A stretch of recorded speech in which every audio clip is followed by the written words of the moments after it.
پہلے حصے میں آیا کہ سب سے پہلے اسلام لائے علی رضی اللہ عنہ۔ عمر بن مرہ کہتے ہیں میں عجیب سمجھی اس بات کو کہ ایک گل ہوئی، میں نے ابراہیم نخعی کے سامنے جا کر یہ بات بتائی، انہوں نے کہا نہیں غلط ہے، اینج نہیں، سب سے پہلے اسلام لانے والے کون ہیں؟ ابو بکر صدیق۔ اے پوری حدیث سی میں پھر کہنا ایک آیت لکھی ہے کہ جس نے علم کی بات چھپائی اس پر اللہ کی۔ مرزا صاحب نے یہ حدیث پڑھی تھی کہ نہیں پڑھی تھی؟ ہم نہیں کہیں گے نہیں پڑھی تھی، ہم کہیں گے پڑھا لکھا آدمی ہے، اس نے حدیث پڑھی تھی اور پڑھ کے آدھی نقل کی اور آدھی چھپا دی، تو پھر یہ مرزا صاحب کے اوپر نے الزام لگایا جی میں نے کربلا والے ریسرچ پیپر میں جی حدیث آدھی لکھی ہے ترمذی کی کہ جی سب سے پہلے جس شخص نے اسلام قبول کیا وہ علی ابن ابی طالب ہیں، زید ابن ارقم کہتے ہیں۔ وہ کہتے ہیں نہیں، اس کے آگے لکھا ہوا ہے کہ ابراہیم نخعی کہتے ہیں کہ سب سے پہلے حضرت ابوبکر نے اسلام قبول کیا۔ جامع ترمذی کی حدیث ہے، حدیث نمبر 37-35 اوتے لکھے ہے۔ حضرت ابو حمزہ انصاری تابعی رحمہ اللہ بیان کرتے ہیں میں نے سیدنا زید بن ارقم رضی اللہ عنہ کو سنا، وہ فرمایا کرتے تھے پہلا شخص جو اسلام لایا وہ سیدنا علی بن ابی طالب رضی اللہ عنہ تھے۔ ایتھے گل ختم ہو گئی۔ پہلا شخص جو اسلام لایا وہ کون تھے؟ علی بن ابی طالب رضی اللہ عنہ تھے۔ اسلام 360 جامع ترمذی 37-35۔ اسی کہی دا کڈو، آپ میں سے کسی نے نکالی ہے؟ کسی کے پاس آیا نکالی ہے؟ ذرا پڑھ کے سناؤ کھڑے ہو کے، پڑھ دو کوئی بات نہیں، چلو اتنی سمجھ آ جائے گی بس۔ اے حدیث ایتھوں تک سی، پہلے حصے میں آیا کہ سب سے پہلے اسلام لائے علی رضی اللہ عنہ۔ عمر بن مرہ کہتے ہیں میں عجیب سمجھی اس بات کو کہ ایک گل ہوئی، میں نے ابراہیم نخعی کے سامنے جا کر یہ بات بتائی، انہوں نے کہا نہیں غلط ہے، اینج نہیں، سب سے پہلے اسلام لانے والے کون ہیں؟ ابو بکر صدیق۔ اے پوری حدیث سی میں پھر کہنا ایک آیت لکھی ہے کہ جس نے علم کی بات چھپائی اس پر اللہ کی۔ مرزا صاحب نے یہ حدیث پڑھی تھی کہ نہیں پڑھی تھی؟ ہم نہیں کہیں گے نہیں پڑھی تھی، ہم کہیں گے پڑھا لکھا آدمی ہے، اس نے حدیث پڑھی تھی اور پڑھ کے آدھی نقل کی اور آدھی چھپا دی، تو پھر یہ مرزا صاحب کے اوپر۔ تو میرے بھائی اس ریسرچ پیپر سے پہلے میں نے اس پہ پوری ویڈیو ریکارڈ کرائی ہے، سب سے پہلا مسلم کون، اور اس میں نے پوری حدیث بیان کر کے اس کی انجینئرنگ کی ہے کہ حدیث یہی ہے کہ زید ابن ارقم کہہ رہے ہیں، کیونکہ زید ابن ارقم کون ہے؟ صحابی اور سابقون الاولون میں، وہ کہہ رہے ہیں کہ حضرت علی پہلے شخص ہیں جنہوں نے اسلام قبول کیا، اور غدیر خم کی حدیث کے راوی بھی زید ابن ارقم ہے، اور ابراہیم نخعی جو صحابی کے قول سے ٹکرا رہا ہے اس کا قول امام ترمذی نے نقل کیا۔ ابراہیم نخعی 50 ہجری میں پیدا ہوا ہے، حضور کی وفات کے 40 سال کے بعد وہ پیدا ہوا ہے۔ جو بندہ حضور کا ساتھی ہے، شروع کا خلفاء راشدین کا ساتھی ہے، حضرت علی کا ساتھی ہے، غدیر خم کی حدیث کا راوی ہے، اس کی بات مانو یا ابراہیم نخعی جڑا جمع ہی بعد ہی 40 سال بعد، اور وہ دی گل بھی میں مان لینا اگر وہ صحابی سے اختلاف نہ کر رہا ہوتا۔ ابراہیم نخعی جب پیدا ہوئے ہیں اس وقت سنی شیعہ کنفلکٹ آ چکا تھا، تو ابراہیم نخعی کو کچھ سنی سنائی بات پہنچ گئی تو انہوں نے آگے بیان کر دی، انہوں نے کسی صحابی کا ذکر نہیں کیا۔ جو بندہ حضور کی وفات کے 40 سال بعد پیدا ہو رہا ہے وہ کس طرح کہہ سکتا ہے کون بندہ پہلے اسلام لے کے آیا؟ سمجھ آئیے آپ کو؟ اسی لیے شیخ زبیلی زئی رحمہ اللہ نے جب حضرت علی کی فضیلت میں ترمذی کی حدیث لکھی ہے نا، یہ والی کہ زید ابن ارقم کہتے ہیں پہلا شخص جو مسلمان ہوا وہ علی ابن ابی طالب، میں ساتھ لکھا کہ تابعی صغیر، چھوٹا تابعی، اس نے زید ابن ارقم کی مخالفت کرتے ہوئے کہا کہ حضرت ابو بکر پہلی دفعہ اسلام لے کے آئے۔ تو زبیلی زئی صاحب نے اس کے اوپر جو تبصرہ کیا ہے نا وہ نٹوریس انداز میں کیا ہے کہ اس کی کیا اوقات ہے کہ ایک صحابی سے اختلاف کر رہا ہے۔ امام مسلم نے مقدمے میں لکھا ہے تابعی کی مرسل کوئی شے نہیں ہے جب تک صحابی کو مینشن نہ کرے۔ تو جو روایت ہی مرسل چھوٹی ہوئی اور صحابی سے ٹکرا رہی ہے وہ اگر میں نے اس میں نہیں لکھی تو اس لیے نہیں لکھی کہ میں اس کے اوپر لکھ رہا ہوں کہ میں صرف صحیح روایتیں لکھ رہا ہوں۔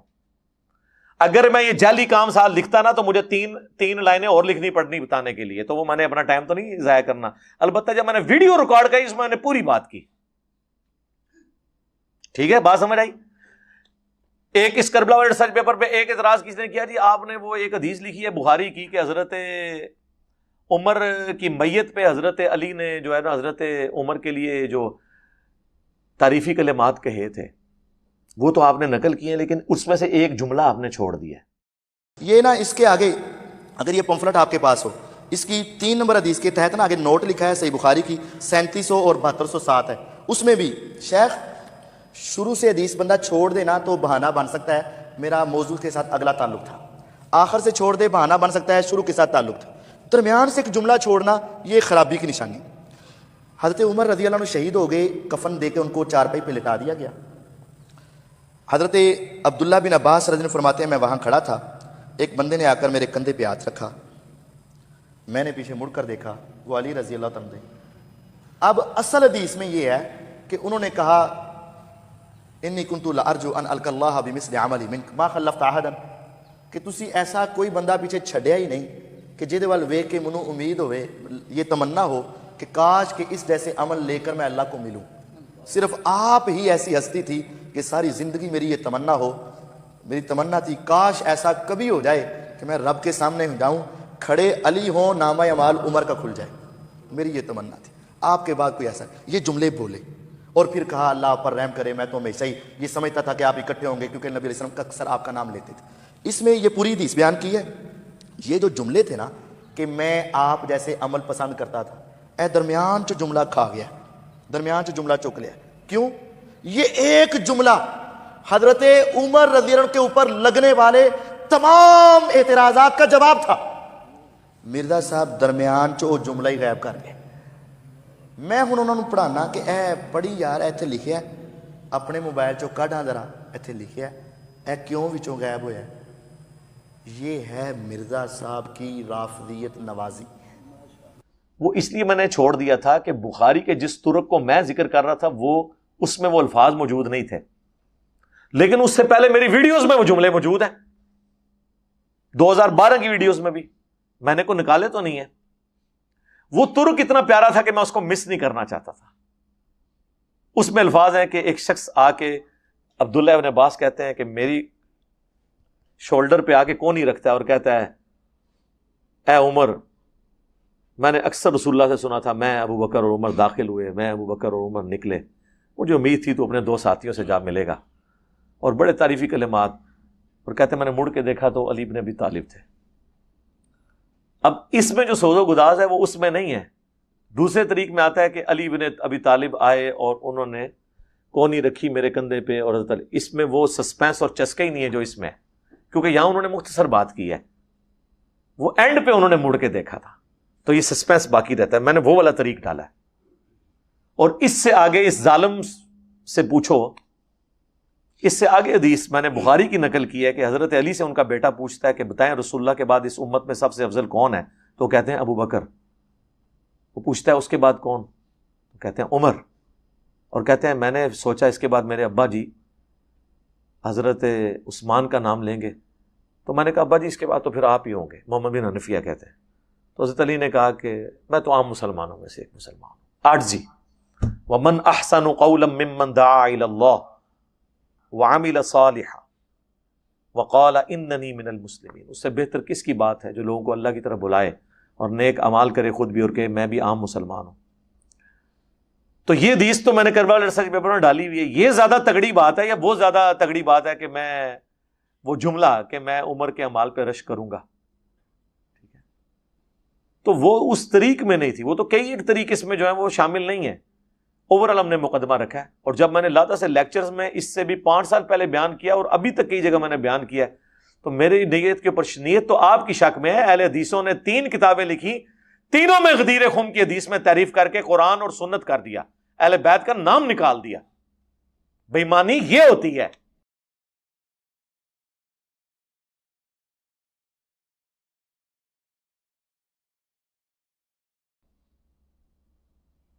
اب چونکہ ان کی دھمیں کٹی ہوئی تھی ہم نے پکڑ لی ہیں، اور میں نے چیلنج کیا ہے مجھ سے پہلے کوئی ریناؤنڈ عالم دین دکھائیں اہل حدیث کا۔ وہ کہتے ہیں مولانا اسحاق کو ہم دکھاتے ہیں۔ مولانا اسحاق تو اہل حدیث نے فارغ کر کے کافر قرار دے دیا تھا، جو کبھی مولا علی لفظ یوز کرتا ہو۔ زبیر علی زئی صاحب نے بھی جو استعمال کیا نا، اس کے پیچھے بھی میرا خفیہ ہاتھ تھا۔ اور یہ صحیح حدیث ایک سناؤں، نبی کریم صلی اللہ علیہ وسلم فرمایا تھا کہ میری بیویوں میں سے کون سی بیوی ہے جس پر حواب کے کتے بھونکیں گے؟ صحیح ہے یہ۔ جب عائشہ صدیقہ اپنے ساتھیوں کے ساتھ لشکر کے ساتھ جا رہی تھی حواب سے، تو وہاں کتے بھونکے بہت زیادہ۔ یہ غیب کی خبر پوری ہوئی، ثابت ہوئی۔ اس لیے ہم کہتے ہیں کہ نبی کریم صلی اللہ علیہ وسلم کو جو اللہ نے غیب بتایا تھا وہ جانتے تھے وحی کے ذریعے۔ تو عائشہ صدیقہ نے پوچھا یہ کون جگہ؟ فرمایا یہ حوض ہے. انہوں نے کہا فرمایا مجھے تو حدیث یاد آ گئی, میں واپس آنا چاہتی ہوں. تو انہوں نے کہا کہ نہیں, اللہ مسلمانوں میں صلح کرا دے. یعنی مسئلہ صلح کا تھا, جنگ کا نہیں تھا. پھر جنگ ہوئی اور وہ پیشن گوئی پوری ہوئی. سر ادھر یہ بتا دیں ناسبی کون ہوتے ہیں ہمارے اہل حدیث ناسبی, میں کافی ناسبی. میں یہ بتاؤں کہ ایک شیعہ ہے نا, شیعہ جو صحابہ کو برا کہتے ہیں, یہ بھی گمراہ لوگ. ایک ہے ناسبی جو سیدنا علی رضی اللہ تعالیٰ عنہ سے بغض رکھتے ہیں, سیدنا حسین رضی اللہ عنہ سے بغض برا کہتے ہیں. ان میں سے فیض عالم صدیقی تھا ایک جیلم میں, اور اسی طرح قتل ہو گیا. اس طرح اور بھی ہے. تو بہرحال یہ جو علی مولا علی, نبی پاک نے فرمایا کہ میں جس کا مولا اس کا علی مولا. یہ صحیح حدیث ہے, من کن تو مولا فعلی مولا. جو مولا علی سے جو مولا سے مراد مشرک کشا نہیں بلکہ محبوب اور پیارا ہے, تو جو اس سے دشمنی رکھتا ہے برا کہتا ہے ناسبی ہے. یہ کچھ اہل حدیثوں جو منی میں گھس ہیں. بھائی ہم نہ ناسبی ہیں نہ شیعہ ہیں. تو میں اسے کہہ کے زبردستی یہ کہتا تھا, پھر وہ شروع ہو گئے تھے مولا علی اور اہل سنت کا لفظ, ورنہ وہ پہلے اہل حدیث کا لفظ یوز کرتے تھے. میں کہتا تھا کہ یار اس نفس کی جو انورٹڈ کاما میں عزت ہے نا سب کانٹیننٹ میں, اس طرح آپ بات نہیں پہنچا سکتے. آپ اہل سنت لفظ استعمال کریں جو مین اسٹریم میں ہمارا چل رہا ہے, حکمت سے دعوت کا کام کریں.